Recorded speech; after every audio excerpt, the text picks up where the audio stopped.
talking with Ann Roberts.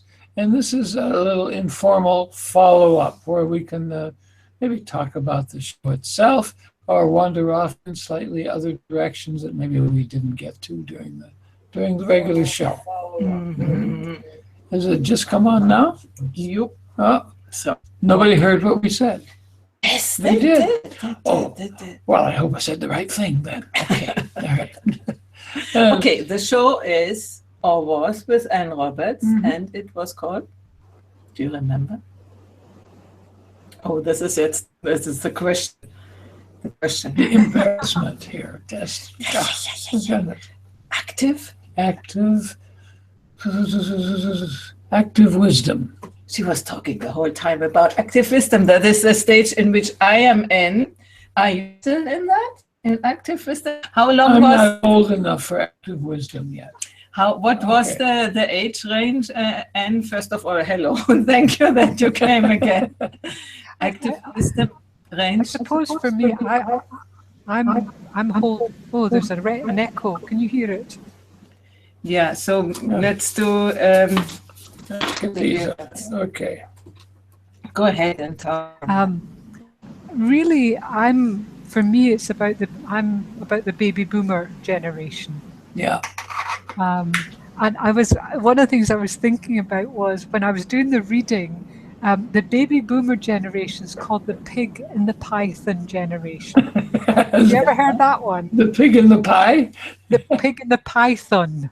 Python, the pig and the python. Yes, that lump that just moves through the whole age line, and distorts it out of all proportion to what one would normally expect of the generation. And that generation and each decade that they've lived in have been significant. Mm-hmm.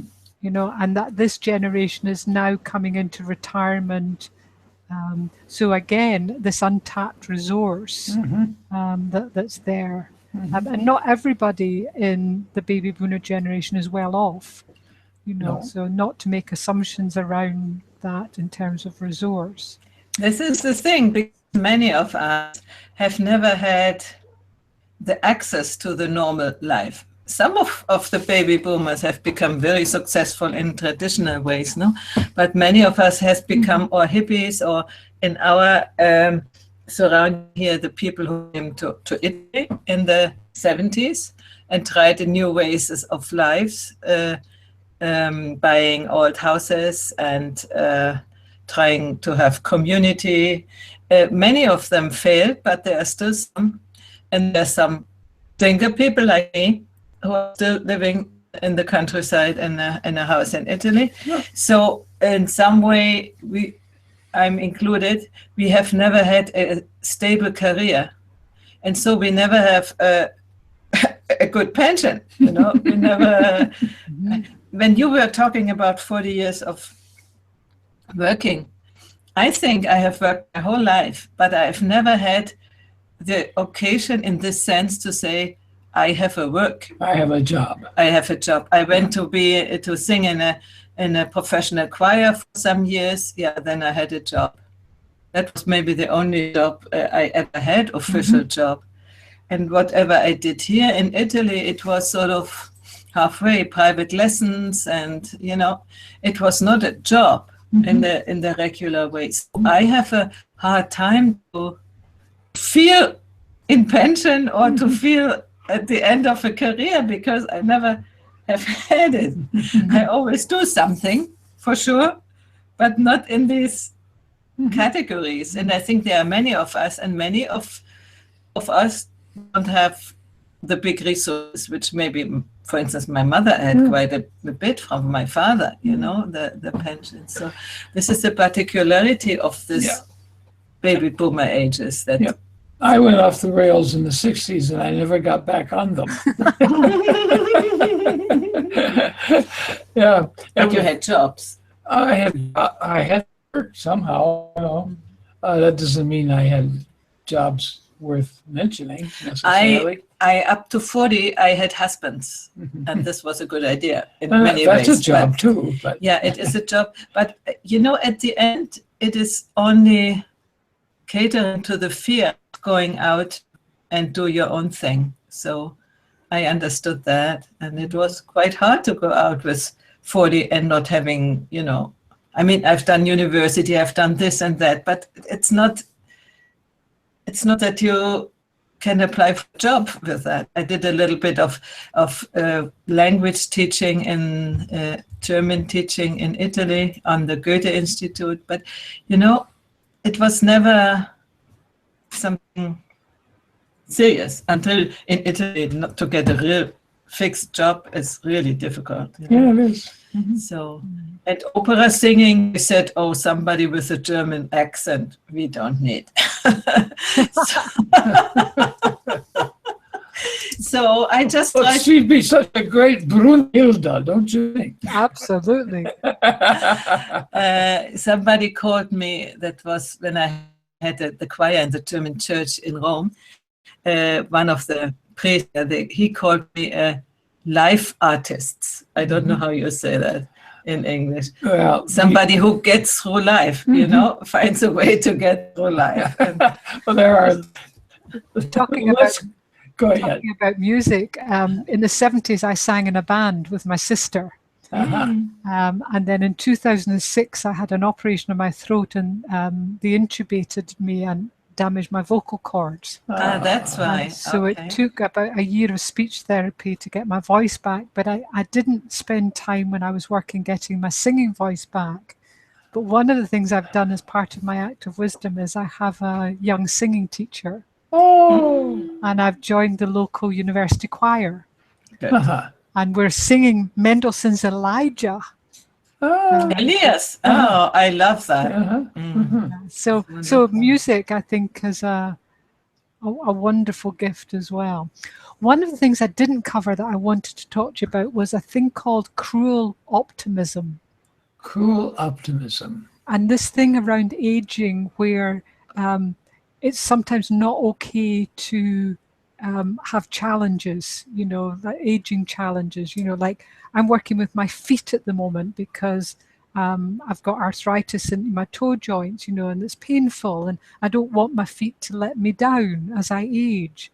And sometimes I read this book by Lynn Segal called Out of Time. Have you seen it? Wonderful. The Pleasures and Perils of Aging. And she introduced this concept by a woman called Laura 228, it was, I remember. Laura. We can publish this on the website. Yeah, Lauren Berlant. And it's a concept of undue optimism, you know, and that you can't sometimes just say what it's like for yourself. So part of what I'm interested in is being able to share the challenges as well as the opportunities of aging in a good way. This is very interesting what you say, because I see many older people, they are bonding on their illnesses.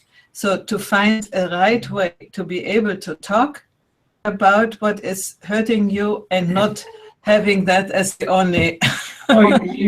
You're talking about the organ recital. Organ recital? Where everybody just talks about what's wrong. The organs. Yeah. Not music, no. Yeah, but you know, we were talking about levels of development and things. And I think this is also dependent on that. When we come out of the traditional, you probably can still complain about, but you have to stay contained and respect the rules. In orange, you think the doctors will fix it. And in green, you think the negative parts don't exist and you have to hide them. Well, know? yes, because if there's something wrong, it's because something is you wrong is with you. Yeah, yes. yeah. So this is a real challenge to find a good way of also recognizing that something is not working as before. But tell me more about this. Cruel, you said?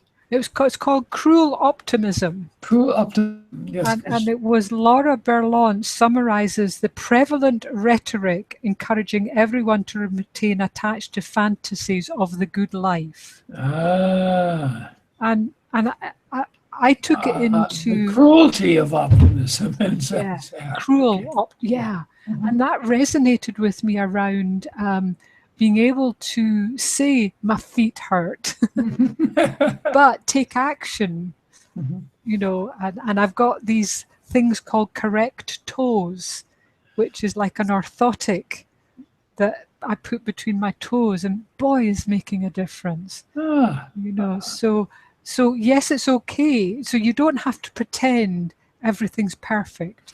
Well, you won't fit into those pointy little shoes anymore, will No.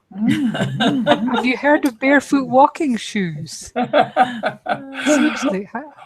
Do you have these with the individual toes? Yeah. Yeah. We know somebody here who is wearing them. Yeah, they look funny. Yeah, it's good. And I think that's the issue for us, you know, around active wisdom for me is about a balanced and holistic view of aging. That says there are things that appear and are, you know, painful that you know that you need to work with, but and pretending they're not there is not helpful. No.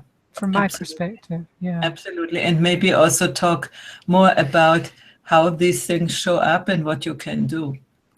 No, and not that necessarily you immediately have to have surgery for things which are not, you know. Oh, this can get us into alternative kinds of medicine too. Yeah, but it's part of it because it's a fact that getting older, I mean, we are a little bit like an older car. I mean,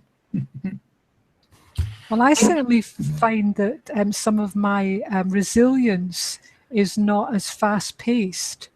You know, I can feel that my body's changing, and it's not worrying me, but it certainly feels I like a little bit more sleep, you know, and I like the peace of my life, you know. Yes, exactly. It's another rhythm. Yeah, and you have to get used to that and say, oh, it's okay. Yeah. And absolutely I think right. That is also something which we have to, in thinking about aging, what we have to co-create is the how can you say, to establish that when we are older, we might not function like a 20-year-old in terms of speed and, you know, agility, but we still can get the same results. Yes. Yeah. But in a different way. And we need to fight for the recognition that we need a different way of doing things. We are not anymore, you know, like in school, they learn everything by heart. We don't learn things by heart anymore. I mean, we could. That is, it's not even for children the best thing, but it is That's something children can it's do. what they can do. And we need to have a different way of bringing our gifts into the world. And this, first of all, we have to recognize. Yes. And then bring it into the world that we say, you see, we need this and we want this. We want to contribute, but in our terms. I think. Oh, I think that's so important because on our terms, you know, because we're perfectly capable, competent humans, you know. We didn't, you know, turn into, you know, derelicts because we retired.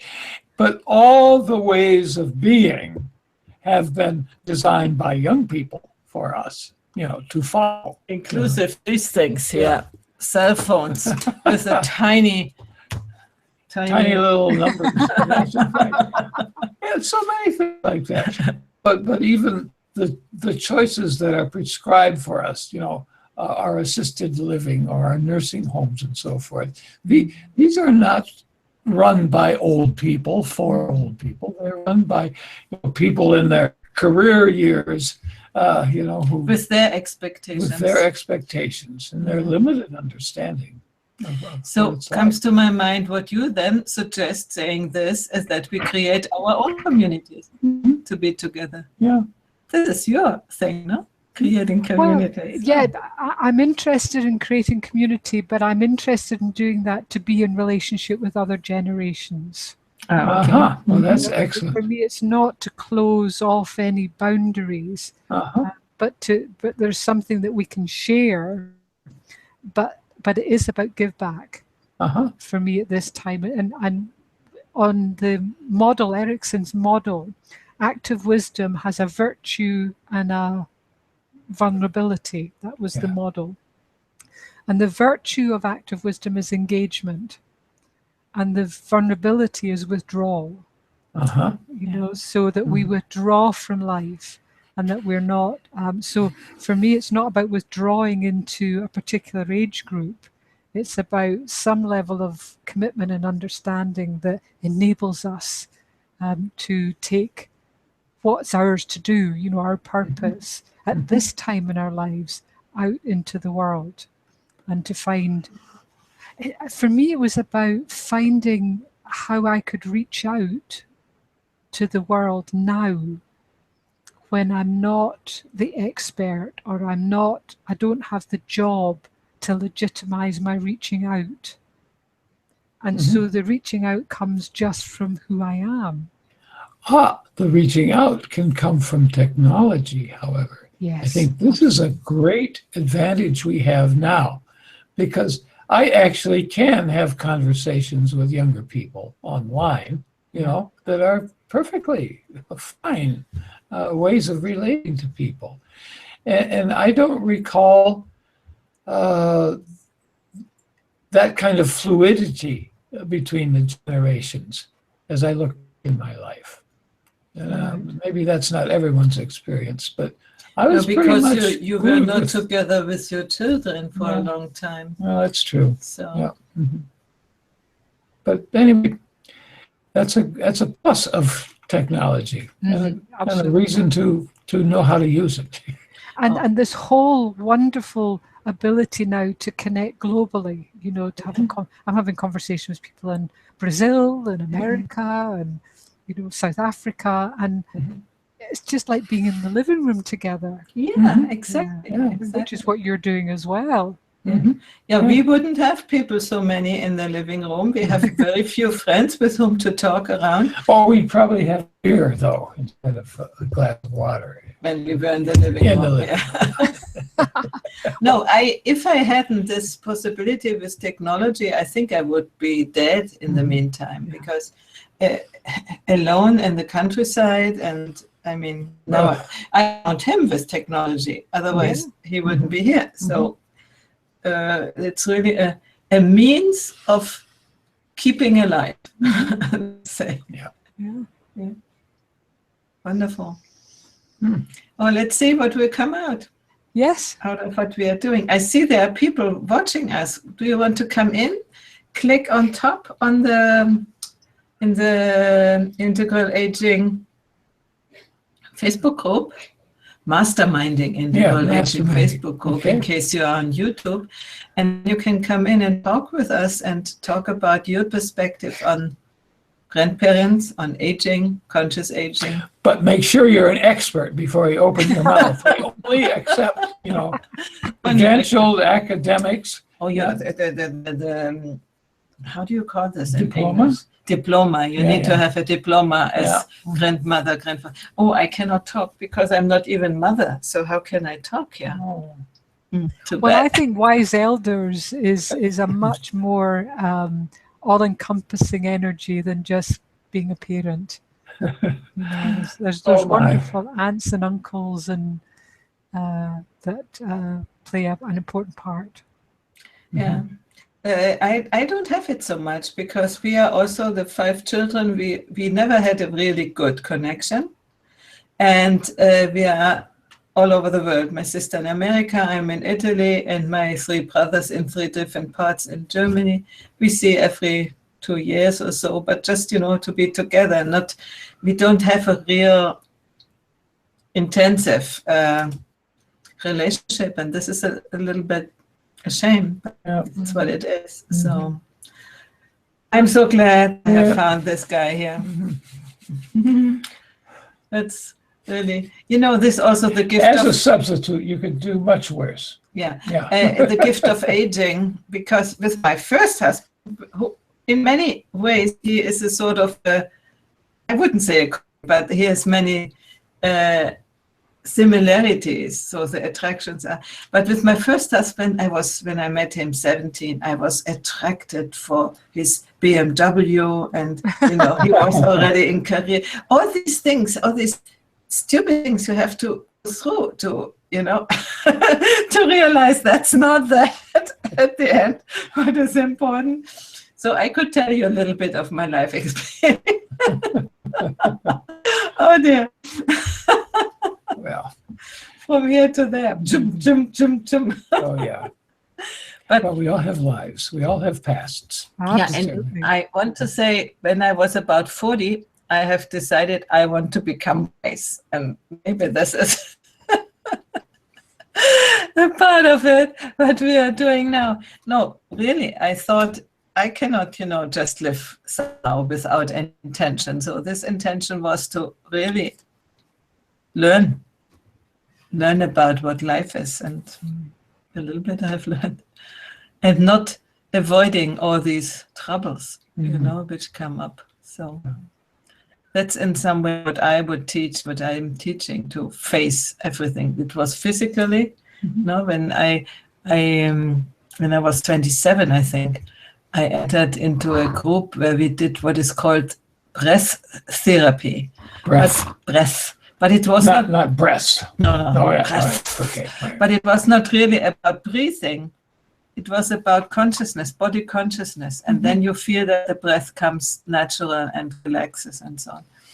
And was the first thing which indicated to me where to go. If I hadn't had this, it would have been difficult, because then I have to be good and better and better and better. Well, it was about that age where I took my own steps toward getting better. Yeah. But it was quite a different route. It was called Alcoholics Anonymous. Well, for me, it was in 1996, I met two Native American Indians who came to Scotland, and they carried a body of teachings that were crafted at the Mayan time, and that went into the native, and that was 1996. And David and I have journeyed with them as our teachers ever since. And it's a lovely, it weaves together consciousness training, but it also has ceremonial components, which I really like, like sitting around the fire. And there's one of the things she once said, one of the teachers said, was around women tend the fire, men hold the perimeter. And how the equalness of the masculine and the feminine, or the male and the female, and holding. And then the women need to learn to hold the perimeter, and the men need to learn to hold the fire. And that's the balancing. I just love that. And they have all these wonderful poetic ways of saying things, which I've really enjoyed. And to do it as a couple helped us with our relationship a lot. I believe that. Were they from Mexico, or were they from the Southwest U.S., or these Indians? When we first met them, they had a retreat center in the hills behind Santa Cruz in California. Okay. And then they moved to land in New Mexico, which is where they are now. And we'd travel and do our training with them on the land in New Mexico. Oh, stunning. Yeah. Stunning. Yeah. And it's lovely to be where there's no light. That was something I hadn't, there's no artificial light. So you could lie in the ground and see the Milky Way with no light getting in the way.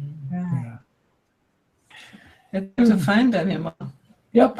You haven't seen that landscape, have you? No, I don't know. It's certainly worth. Which part of America are you from, Mark? Oh, well, I was born in the East, in Pennsylvania, but my family moved to Midwest, Wisconsin. All right. And then I went off on my own and ended up in other places like California. Yeah. And but I think probably most of my adult life was spent in Wisconsin. Right. But I found my way to Italy too, and southern U.S., which was strange. And then I retired to Florida, and that was really strange. Was it? Yeah. It's an industry in Florida, retirement industry. Right, right. You know, and there was age-restricted community. You had to be 55 in order to move in, you know. Imagine that. And, Ageism. your grandkids could visit for a week, maybe 2, but yeah, that's it. Come on, you know, we want our peace and quiet. And that was the problem. There was so much peace and quiet. Yes. You know? Yeah, and so it became apparent that if I didn't, you know, really take care of myself and dive into something that interested me, which happened to be Ken Wilber, fortunately, Yeah. you know, there was no place for me there. But it was through Ken Wilber I met this lady on Facebook, you know, where we engaged in conversations about mutual interest, and then got more personally interested eventually. Yeah. 5 years ago, Yeah. he came over. I came over. Been here 5 years now. Yeah. So, We met on the superhuman operating system, oh, yes. That's right. Mhm. Yeah. 2014, I think. It was. Yeah. That group is still around. Yeah. Mhm. So, But you don't engage very much. Not much I never anymore. did. Mhm. Yeah, but it's interesting. Well, I was- We have now bought this full spectrum mindfulness course, but we are only to the first two things, first two modules we have done. yeah, we're not so great at sticking to it. Yeah. But because we got sidetracked by this fellow who is really Yeah, Engaged sidetracked us. by Jordan Peterson Yeah. and his psychology, yeah. social, whatever it is, life teachings, life teaching. He's in psychology, but extremely well read. Expert on Piaget. Mentions many of the people that you and I would know from studying Right. Wilber. So he's integral whether he knows it or not. Sorry, I didn't catch the name. Jordan Peterson. Oh, yes. You mentioned him the other day, Heidi. Yes. Yeah. You've We, written on we your blog. he is doing lectures now, and they are public in the sense that he publishes them on YouTube. And the 3 or 4 a week, we spend almost every day and watching something. And often it's 2 hours. Yeah. And it's so full of, but you know, it's like with Ken Wilber. When I met Ken Wilber, I thought, oh, I knew that. And here's somebody who puts it in language. Mhm. Oh, great. And orders your thoughts, you know, and your knowledge. And the same thing is with him, only on a different area. It's more the life itself. It's not so much theory thinking, but it's life. Mhm. And I'm really fascinated about it. He tells me why I'm like I am, Right. so to speak. Yeah. Anyway, we are doing a lot of, this is our evening television, you know? Yeah. Watching Well, sort of except things. when we're talking to people like Anne. Yeah, that's- yeah. that- Anyway, yeah. Mhm. I think it's time that we go and give food to our crowd here, Menagerie, yes. our Thank you. 4-legged children, and to us ourselves. Yeah. I will publish this too on the website. You will find it on the website. Also, the other is already there as a replay. And then over the weekend, we will make timestamps so people can easily find the topics where what we talked. I will do it for here, and you do it for the main show. Sure. And so you can send your people always there, and they can always see what you, and by the way, congratulations for the first time. Yeah. And I hope we will have you back very often. Okay. And I want to go on record as saying that I've been on for an hour and 40 minutes now, and I never said Trump once. Now you said it. Oh, shit. Okay, Bye. that was the good ending. Bye bye. See Bye-bye. you.